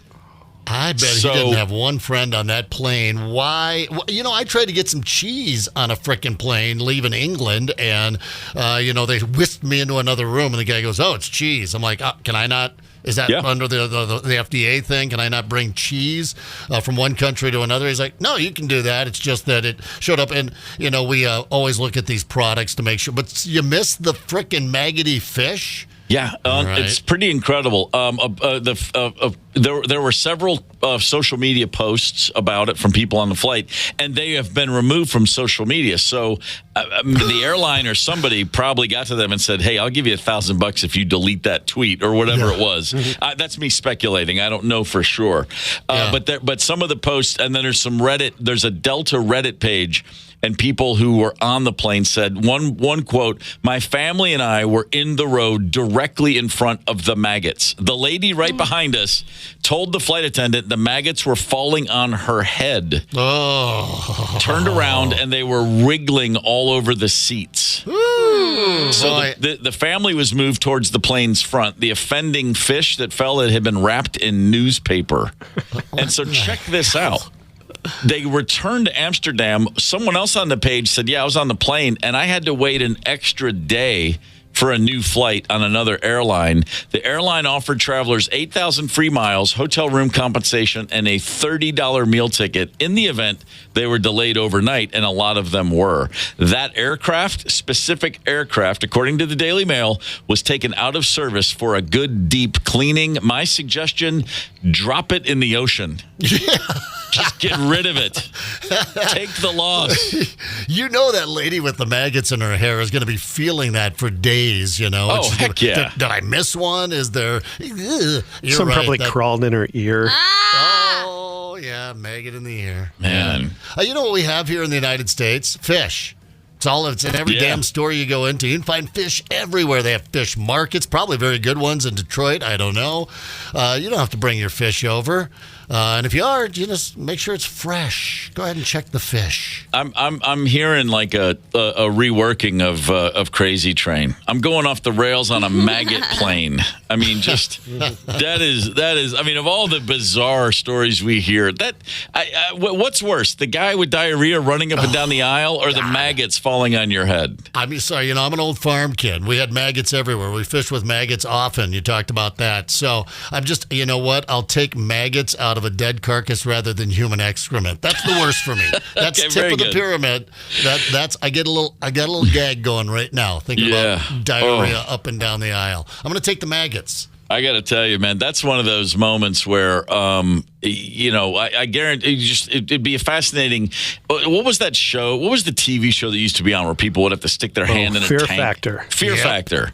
Yeah, that's like a Fear Factor come in real life. But I'm fascinated by the various reactions to people sitting on a plane and maggots fall on your head, because you'd see everything. Some people, they don't even know what it is. They jump up and scream and freak out. Other people, like Zepp, would be like, "Hang on, it's just maggots." Like my wife would actually expire. She would she would see one maggot. She would pull one maggot out of her hair, and she'd look at me and go, "I've always loved." Boom, gone. That would be it. A lot of different possibilities with maggots on the plane. Oh yeah, that's bad. I would have been more pissed off that we had to turn the plane around and go back because some dumbass brought some bad fish on the flight. But not cool. I mean, it's not cool. I wouldn't be like just blasé about, it's just maggots, whatever. But the human excrement, no. And there, again, another plane, just right down there in the bottom. Sink it. Yeah, just drop it. Here's another story out of Maine. On Valentine's Day, there was a store had a makeout competition, a very specific making out contest. And we've got some audio that's explaining what's happening here. And before I give you any details, I'd like you to hear this audio from the guy from the store. What we have going on tonight is our 9th annual Valentine's Day kissing contest. People win by having the longest kiss. We timed the kisses. Last year's winner was upwards of 1 minute and some seconds, which is a pretty lengthy kiss to watch. And they will win a $75 gift packet from Planet Dog featuring Planet Dog products. Oh, I was thinking a minute doesn't seem that long, but the winner gets Planet Dog products because this is a pet store and it's a make out with your dog contest. Oh, okay, all right. Even Candace is repulsed by this. I kiss Gigi on the lips sometimes, but we don't make out. The winner this year, Linda Walton of Saco, Maine. She made out with Bo, her dog, for 45.8 seconds. I love the 0.8. Oh, that's such a long time. I won't even kiss my boyfriend for that long. Yeah, that is a long with the dog puts up with. I mean, they're basically just seconds. licking you. They're letting the dog lick you for 45 seconds. That's what I mean. I mean, because when they call it make out with your dog, it implies you're giving something back. Right. Yeah. Yeah, that's just. I mean, look, I tell you, Maine is like its own planet up there. They're just, they don't get out much for about half the year, but they don't have the blue skies in the winter like we have in Minnesota, and they literally like their whole vibe, they're known for lobster, which seriously, after a while that gets old. I mean, they don't have a lot going on. No, they don't. I suppose, it is a bit of the wilderness. It's north of Minnesota. So, it's long winters and you're looking at that dog and that dog's looking at you. I did see in the story that, by the way, you have to keep contact. This isn't, peck here. You have to stay in contact. 45, you said 0.8 seconds. So they go to the 10th of a second because second place must have been really close.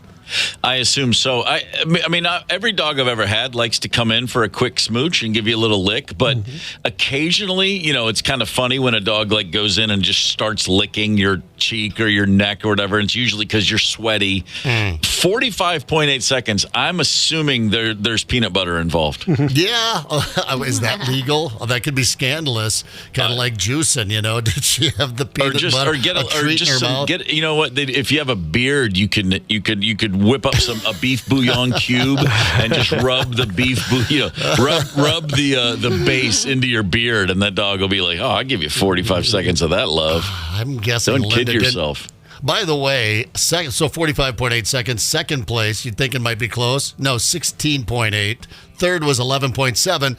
So these people are, they keep it going for about 10 to 20 seconds. And then here comes Linda and Bo for 45. Oh, my God. By the time they hit 30 seconds. Yeah, by the time they hit 30 seconds, the place must have been going insane. If you had to make out with a dog, what breed would you be attracted to? Oh, wow. That's a question for you. Wow, Tony. I don't know, French poodle, kind of sexy. Kind of sexy. Sharp teeth, I don't know.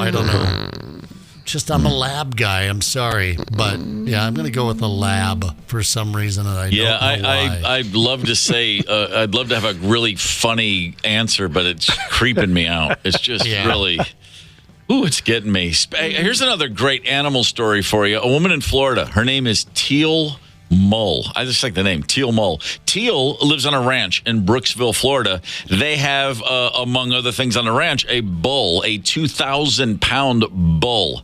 She looked outside and saw her son was out in the pen area where the bull is. The bull's name is Barry. Barry knocked her kid over, like suddenly, unexpectedly, and very much out of character, started to get aggressive with her son. So she ran out of the house to protect her son, and she blocked the bull. She got in between the bull and her son. Well, Barry the bull, clearly not feeling good about much in life, ended up running her over and gored her. Right? So knocks her to the ground, gores her. Her brother-in-law sees it, runs over in a tractor, drives over on a tractor, gets the bull out of the way. She's rushed to the hospital. She's got bruises to her face and body and a broken rib. And, she's feeling rough, but happy it's not worse. So they get her into the hospital. They take a scan because they're like, well, you've got a, broken rib. Let's do a scan of your chest. And the doctor goes, look at that. A large tumor in her lung. What? Yep. Which she had not felt any sort of discomfort or nothing. Had no sense there may be something wrong. She had lung cancer, a large tumor in her lung. She's immediately under the knife. They remove it. The tumor had not spread. The cancer had not spread. It looks like she literally has a clean slate now. And if not for Barry the bull ramming her so hard and goring her and knocking her down, she would have never known. That badass bull saved her life. This is a news story. I haven't edited it down a lot. It's about a minute long, but I love listening to Teal Mull. Not so much the goofy reporter, but listen to this. This is Barry, almost 2,000 pounds of bull. But his owner, Teal Mull, learned you've got to take him seriously. When I walked outside, I saw my son getting whammed by this bull. Teal was on her ranch in Brooksville and made the only decision a mother could. With her son knocked out, she tried to block the bull. I regret that, but I don't regret it. The bull chased her in circles until finally ramming and goring her. He eventually knocked her to the ground. I just kind of gave up the ghost. I was like, okay, Lord, it's me or you. I'm done here. I can't hold out any longer. That's when her brother-in-law raced over with a tractor, pushing the bull away. They're a lot stronger than you think they are, that's for sure. She was left with face and body bruises and a broken rib. But the scans taken the night of November 10th revealed something else. But I did love a good cigar. My bad. They found something scarier than any bull. Look at this little sucker that they found at the same time. That right there is the tumor. Dr. Jonathan Daniel of Tampa General removed the tumor 2 weeks ago. On Monday, he gave her good news. Your x-ray that you just got looks great. I'm alive, and I'm going to stay alive. Oh, that was longer than I thought it was, but there you go. Enjoyed a good cigar, Teal did. I see, this explains so much to me. I didn't understand why in Spain every year they have the running of the bulls, but now I get it. It's cancer detection. That's great. Yeah, here I thought it was just drunk tourists, thrill seeking. No, there's actually a reason for the running of the bulls, and I don't know. Retroactively, I'm sorry I judged all those people too harshly. I like how he said they're a lot stronger than you think they are. Who doesn't think a giant bull is a powerful force? A 2,000-pound bull is actually stronger than I think it is, because I think it's pretty dang strong. Let's hear him. They're a lot stronger than you think they are, that's for sure. Yep. That's for sure. They're a lot stronger than you think they are, that's for sure. Hey, man, I'll tell you one thing. I seen the bull one time, and he ran up on a guy, and he knocked him down. He's strong, that bull. Well, yeah. I like when the reporter says, and you had cancer, and she goes, I did like a good cigar, my bad. Yeah. Yeah. Teal's going to be okay. Teal's going to be just fine. Now, we're all going to be just fine. We're going to do a little rocking out here. We've got some sports and music history coming. Oh, yeah, and look out if you've got a big safe in your home out in one of those affluent neighborhoods. You know who you are. There is a burglar going around stealing safes. We've got that story here. Well, give us about 10, 15 minutes. Hang tight. It's the KQ Morning Show, 92 KQRS. Zep, Tony, Candace, and Steve Gorman are the KQ Morning Show. 92 KQRS. I'm Steve Gorman. This is the KQ Morning Show. Timing being everything in life. We just heard Start Me Up by the Rolling Stones. The video for that song, if you remember, is just the band performing as if they're playing the song live in a pretty nondescript room. Mick Jagger getting most of the attention. They're all just doing their thing, pretending to play and sing, as early 80s videos did. Interestingly enough, though, that song was recorded in 1977.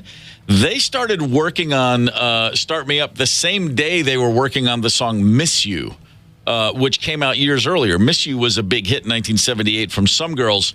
Start Me Up just sat in the can for 5 years. And Keith Richards was going through some old tapes just trying to find something. And he was like, oh, that sounds pretty good. 5 years later, like, hey, we forgot we had this amazing song in the vault. And added a couple overdubs, and suddenly they have what to this day remains the last biggest hit they've ever had. So, it's just like, it's great to have a giant vault of 1 million takes of a bunch of songs and then to come across it later like that. Like Keith Richards is the guy who wrote Satisfaction in his sleep and then forgot he had Start Me Up. Yeah. It's good. That's good. Yeah. Jay Moore had a great bit about Keith Richards when he said Keith got sober now, well over 10 years ago. And there was a story that was reported. Keith had a significant head injury. He was on vacation in Fiji, and he fell out of a coconut tree onto his head and had to be airlifted to a hospital in, I think, New Zealand. And that's when he had to get sober. And Jay Moore said, Jay's like, as a guy who's been in those rooms where people tell their story about getting sober, you have to hit rock bottom. He goes, there's nothing rock bottom about falling out of a coconut tree in Fiji. Right. He goes, that's just not fair. That's right. what happened. It's good shtick. But when you fall out of a dumpster, and hit your head on the curb, that's rock bottom. Yeah. But not out of a coconut tree. And who the hell? How did he get up there in the first place? Hey, man, he's wiry. He's wiry. That Keith Richards. Don't count him out. Trust me. Speaking, Keith Richards, it does strike me also as the kind of guy who's probably, if you could get into his house in Greenwich, Connecticut, his stately manor, the stately Richards Manor in Greenwich, Connecticut, there's no telling what you'd find. All manner. There's gear, there's great guitars, there's fine art, and there's jewelry. There's all kinds of stuff. A thief could get in there and do pretty well. If you give a guy 5 minutes, what do you think you could get out of Keith Richards' house? You would imagine, an awful lot. Well, you don't have to go to Greenwich, Connecticut. You can just go to, Medina and put 5 minutes in the house and come away with $1 million in jewelry. And I'm saying that because that's exactly what happened. A burglary ring is ripping through a bunch of high-end homes on the west side of town. We do have a report from Fox 9. A masked burglar making off with more than $1 million worth of jewelry. Security video from a home in the West Metro captures him running off with a loaded safe just minutes after breaking into the home. Police tell Fox 9 this is likely part of a sophisticated organized crime ring that scouts out high-end homes and then strikes with lightning-fast efficiency. The recent break-ins are targeting homeowners from Lake Elmo to Medina. This person is brazen. He's going into these things thinking nobody is home. Medina Police Chief Jason Nelson reports his department is now investigating 3 residential break-ins of large, expensive homes in the last few weeks, including 2 where the suspect got away with high-value items such as jewelry and cash. Has no concern about whether that home is alarmed or not. Because he's in and out so fast. And while no one has been hurt physically during the recent burglaries, the losses are devastating. It hurts. I feel violated. I feel like someone came into my personal space and took all my memories from me. Yeah.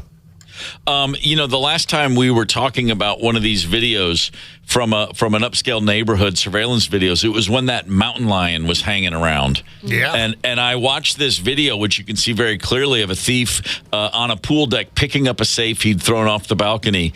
And wouldn't it be great for that cougar to show up and just bring him down from behind? Oh, my God. That would have been the greatest video in the history, though. You talk about justice delivered right there. in the backyard. Yeah, it's that not would have been often pretty cool. It's not often I say, I wish I had a grainy black and white video of this guy being attacked and destroyed by a mountain lion, but this one would be great. This one would really be good. I was my family house was burgled twice. I don't remember the first one. I was too young. The second one, though, I was 6th or 7th grade, maybe 8th grade, and yeah, it's incredibly jarring to realize somebody was in your house going through your stuff. And the worst part of it, I remember this. We talked about this a little earlier in the show, but my family, we all went out to see a movie, and it was the first time the house had been empty in weeks and weeks because my dad had been recuperating from back surgery. He'd been laid up in a hospital bed in his room, and it was literally the first time the house was unoccupied in maybe as much as 2 months. Went out to a 7 o'clock movie, and boom, we get hit by burglars who fed the dog sedative-laced treats or something. kidding. That we walked right. in. We walked in. Now, we had a Springer Spaniel, not exactly a Rottweiler, but the dog was sound asleep in the middle of the living room, just right on the middle of the rug. Like, we come home and he doesn't wake up. And the first thought is like, what's wrong with Rusty? And then all of a sudden it was obvious, like somebody had been in the house. It was pretty scary. What did they? Do you remember what they ended up getting away with? Was there was some high value items? It was silver. There was my mom had a great silver set, and they got silver, and then maybe some jewelry and stuff. But the main thing, and we heard this was in a small town in Kentucky, so word gets around. There was a silver ring at the time. People were getting any sort of high end cutlery or plates and platters. The stuff you only see on Thanksgiving. They cleaned us out. Did they ever find him? Ever bust him? Ever show up at a pawn shop and there's Ma's silver? That gets a little dodgy. The word on the street was that, and this was never proven, but that it was actually some teenagers. They were working for someone older, and one of my brother's very good friends who years later had been, we all realized after he'd run afoul of the law many times, a bunch of things pointed back to maybe it was him that did this or was a part of this, and never got confirmation, but it was kind of like, hey, I think he was part of the guys that broke into the house, which, of course, makes things a little weird for the rest of time when I'm in town and I see he or one of his family members, and I always feel like going up and going, hey, remember that time Joe broke in and stole the silver? But I haven't done it yet. Yeah, when we were a young couple before the kids, didn't have a pot to piss in, what I did have was a few guns, and I kept them. I didn't have a gun safe, they weren't readily accessible, didn't have the money for a gun safe, so I'd keep them stashed in the closet behind a bunch of clothes and boxes generally, and someone broke into our house, and that's all they took. They knew where to look and where to go. So I knew it was an inside job. I thought I had a pretty good idea, kind of a druggy radio friend I had at the time, because one of them was kind of an heirloom from a great-grandfather, my great-grandfather, that had been handed down to each Zepp oldest boy when they were 12 years old of age to hunt. And that's the gun they ended up getting. Any other gun you take, who cares, whatever. But that one still bothers me to this day. But pretty sure I knew who did it, and he fled to Texas, just like they do in the movies. He went south. And druggy radio friend is redundant. You can just say radio friend. Yeah, just radio friend, right? Yeah. But he fled. But his family and his brother were around town, and for the longest time, I'd run into him. I'd be, seen Jeff around anywhere? No, we haven't heard from him. But it was still tense if I go back there now. Be looking for Jeff. Every bicycle I ever owned in my life, every single one, starting from the first hand-me-down I got, has been stolen. Literally, there's the gold Schwinn that I think I was the 6th Gorman boy to own that bike. There was the replacement red Schwinn. There was the blue Schwinn, and then there were 2 10-speeds, and then a mountain bike, and And then in the late 90s, I got a bicycle, a really cool, like, street cruiser, old vintage thing, but it's really nice. I still have that bicycle, but that was like, number 8. My first 7 bicycles were all stolen. My wife and I, we lived in a condo in the 90s in Atlanta, and we had 2, like, off-road, like mountain dirt bikes, like you'd take up to these trails. Yeah. And we were actually doing that for a time, which sounds like another life for another person. I can't believe I was actually thinking that was fun. And so, but we had a great time on these bicycles, and we had a condo, a nice secure parking deck underneath the building. And they were stolen right out of there. And there was very grainy video of a guy just taking the 2 bikes on foot and walking out of the garage. No telling how he got in. We just assumed that as one car entered, he just walked in and then hid in the garage for a while, waited till the coast was clear, and then scooped up the bicycles. And then we found out from one of the people in the condo association, oh, yeah, that's the 9th bicycle stolen in the last 6 weeks. And I went off, and I was like, you might want to post a note or let people know, hey, by the way, bicycles are being stolen. And this woman goes, well, this is not a dorm room. We're not responsible for your, this is the real world. She just had always looked down her snout at me because I was a jerk with long hair, and she couldn't believe I could live in the same building that she did. It's called being a neighbor, just being a neighbor. You have fees and stuff like that. Just, just being a decent human being or whatever. I wonder if you're familiar with something called a bicycle lock. They were locked together, but not locked. They were locked together, but not attached to anything other than that. I'm thinking of all your boyhood bikes. I was like, did anyone ever? No, in the 70s? Come on, man. Yeah. Just go get another Schwinn, another color in the rainbow of Schwinn colors. If you, I did tell you the story. The one that hurt the most was my blue 5-speed Schwinn with the banana seat, and it had the big gear shifter. Right in between your legs, like on the bar. The Stingray. Thank you. Exactly. Bought that from a neighbor named Scott Hess. That was the first bike I had that wasn't a hand-me-down from an older brother, but a hand-me-down like from a neighbor. But that bike was stolen by my own brother and then abandoned, and then it was confiscated by the police. What? Yeah. And then he abandoned it? He didn't just ride it and bring it back? He and a couple buddies were out performing just copious amounts of malfeasance in the neighborhood. Yeah. And they were into graffiti and general small-time vandals, just, 9th graders just burning off some steam. And somebody called the police on them. They were in the backyard of a neighbor's house, like not that far from our house, and they saw flashing blues and a cop on foot running towards them, and they were all on bicycles. They ditched the bikes and ran so they could just jump the fence and elude detection, which they did. But the bike, here's my brother Doug, actually a mastermind criminal. I'm not going to go out on my own bicycle and do this just to be safe. I'll take my younger brother's bicycle. Yeah. And I was a college student when he came clean. You've got to let the statute of limitations run out on the, I don't know, whatever retribution he would have received if you were still both living under the same roof. Yeah. I wake up on a Saturday morning and I'm like, oh my God, my bike is gone. It was right here in our carport. Someone stole my bicycle yet again. 5 years later, oh hey man, that blue, that Schwinn, that Stingray, yeah, that was me. Sorry, man. I'm like, what in the hell? I can't believe you kept it a secret that long. Not bad. By the way, my buddy Norm is not in the business anymore, but he just texted me for those folks out there with these safes.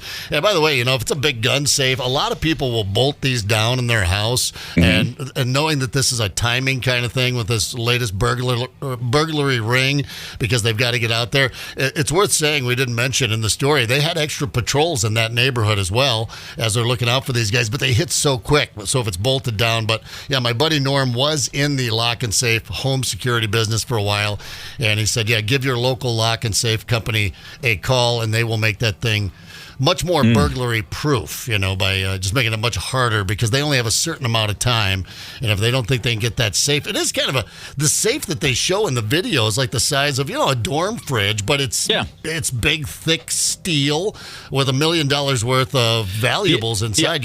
I'm a little surprised he could carry it. I wanted to go back to that. $1 million worth of jewelry in the safe at home. Man, I don't know. I mean, I know when you want to go out, you don't want to have to think about it. You just want to grab those earrings and you want to grab that bracelet or necklace or ring or whatever. But, I don't care where you live. $1 million in jewelry just sitting around, that's just, whew. Anybody, like you said, somebody knew that was in there. Somebody knew where. Not only did they know what was in the safe, but they knew exactly where to find the safe. More importantly for them. So, you got $1 million of ice in the house. You got to keep that to yourself. Yeah, right.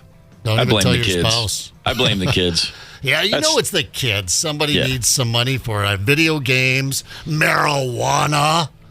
I just mean I just mean one of their kids was like, oh, she thinks she's like good cop, bad cop. The mom and dad come down on you for homework, and then you're like, they think they're so cool. They got their $1 million in jewelry in the safe, and then some Judd, what's his name, looking dude at the cafeteria smoking a cigarette. It's like, what'd you say? Your parents got $1 million in jewelry? Good, really? Huh? Are you thinking Judd Nelson in the Breakfast Club? Oh, Bender. Yeah, Bender. Yeah. What was that guy's name? Judd Nelson. Nelson, yeah. I almost said Judd Hirsch. I want to see the Breakfast Club with Judd Hirsch as Bender. No, I totally just couldn't pull it off. My parents, well, your parents are kind of tough. Yeah, mine are hard to deal with too. Yeah. Judd Hirsch, real low-key, rebellious teenager. I'd watch that. I'd watch that all day long. Why not? Come on, Louie.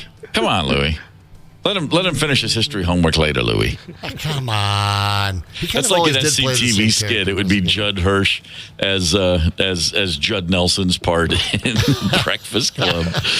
That's great. Well, real quick, we mentioned one thing earlier about the way you eat your eggs tells a lot about you. The color of the car you drive tells a lot about you. I saw something the other day.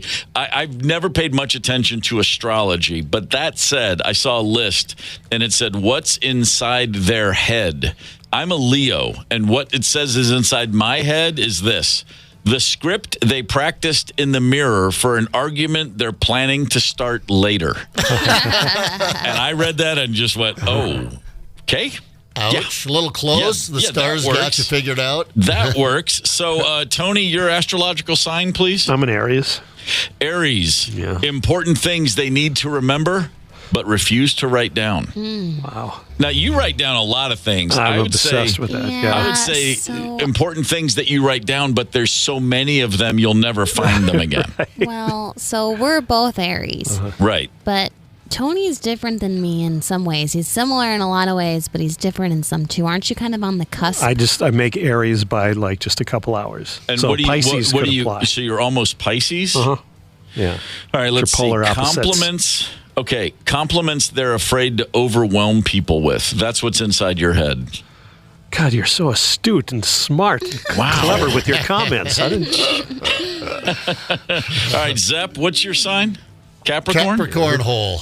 Capricorn. Let's see.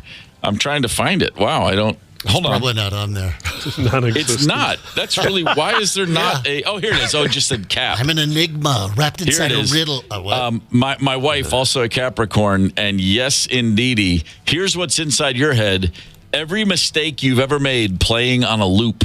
Oh, funny. Wow. That's a big loop. It only loops around about every 4 years, It's a long orbit. There's a lot of mistakes in there. But, hey, I own them. You know what? But you try not to forget them, You want to grow from your blah, blah, blah, blah. Something like that. Well, it's important. It's important how, yeah. No, I was going to say it's important not to forget these things. It's, you know what they say.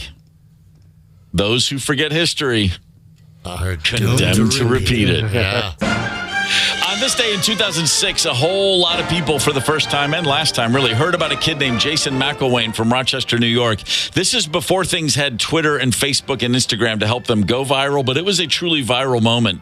A 17-year-old student with autism was added to the basketball team for the final game of his senior year. The coach wanted to give him a game jersey, had him on the team, and he said, listen, if it's possible, I'm going to put you in the game. Be ready. Now, this kid had been like the team manager, and he would be around at practice and he would shoot a lot, and the other players were like, coach, that kid can really shoot. The coach took a chance. Jason McElwain was his name. He came into the game for the final 4 minutes of the game. The crowd goes nuts. It's one of those moments when you're like, oh my God, this is so great. Jason's in. He scored 20 points. He had 7 shots in a row. 6 of them were 3-pointers. Teammates carried him off the court. It was one of those amazing stories. A couple days later, he's at the White House with George W. Bush. Movie executives wanted to make a movie about the kid. He did all the morning shows. It was just a great moment.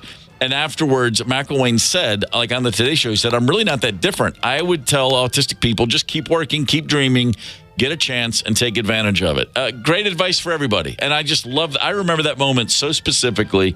I just thought I'd give him a shout out wherever you are, Jason. I hope things are good for you. Get the KQ Morning Show podcast wherever you listen. 92 KQRS.